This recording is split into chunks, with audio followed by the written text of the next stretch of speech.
लगातार मंत्रिमंडल के विस्तार को लेकर जो चर्चाएं थी अब वो पूर्ण हो चुकी है। मंत्रिमंडल का जो विस्तार है वो हो चुका है। हमारे साथ नए मंत्री बने खुशवंत साहब जो हैं वो मौजूद हैं। मंत्रिमंडल का विस्तार हो चुका है। सबसे पहले किस तरीके से आप महसूस कर रहे हैं? निश्चित ही बहुत खुशी है और निश्चित ही हमारा प्रयास यही है कि शुरू से हम लोगों से सेवा करते आ रहे हैं, जन सेवा करते आ रहे हैं और माननीय मुख्यमंत्री जी ने इतनी बड़ी जिम्मेदारी दी है और विश्वास हम पर दिखाया है, उसके लिए हम हृदय से उनका धन्यवाद ज्ञापित करते हैं और निश्चित ही उनके विश्वास में खरे उतरने का भरपूर प्रयास करेंगे। विभागों का भी जो बंटवारा है वो हो चुका है। किस तरीके से काम जो है वो अब क्षेत्र में देखने को मिलेगा? निश्चित ही उस जो विभागों का बंटवारा मिला है, बहुत ही महत्वपूर्ण जिम्मेदारी माननीय मुख्यमंत्री जी ने दी है और देश के यशस्वी प्रधानमंत्री नरेंद्र मोदी जी का विशेष फोकस कौशल विकास पे रहता है।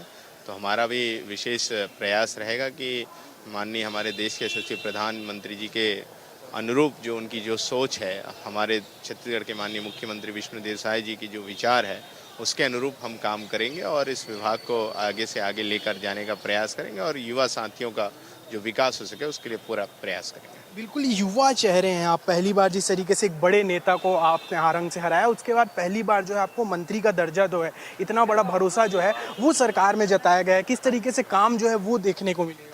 निश्चित ही एक जोश, एक ऊर्जा, संयम और जो माननीय मुख्यमंत्री जी का दिशा निर्देश होगा उसके अनुरूप इन विभागों में काम होगा और भरपूर ये प्रयास होगा कि जितनी भी योजनाएं हैं उसको जमीनी स्तर तक अच्छे से पहुंचा सके, इसके लिए हम काम एक करेंगे। आखिरी सवाल, एक सोशल मीडिया पर कांग्रेस एक वीडियो वायरल कर रही है आपका, जिसमें आपको एक वीडियो बनाया था आपने कि किस तरीके से मेरे आने के बाद दबदबा जो है वो देखने को मिलेगा वाला, उसको लेकर कांग्रेस कह रही है कि अब मंत्री आ चुके हैं, बाकी मंत्रियों को दबाया जाए। देखिए, मैं एक युवा हूं और मैं चाहता हूं कि मेरे युवा साथी अपने खुद की आत्मशक्ति, आत्म के गुण को हम जाने।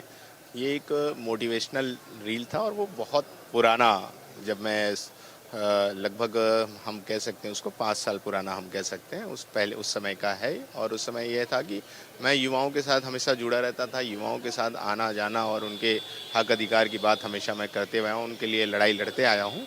तो युवाओं को एक मोटिवेट करने का एक वो रील था ताकि लोग मोटिवेट हों और खुद मेहनत करें, क्योंकि जो मेहनत करता है वो आगे बढ़ता है। तो निश्चित ही ये उसके लिए था। आप उसको पॉजिटिव में लेंगे तो पॉजिटिव लगेगा।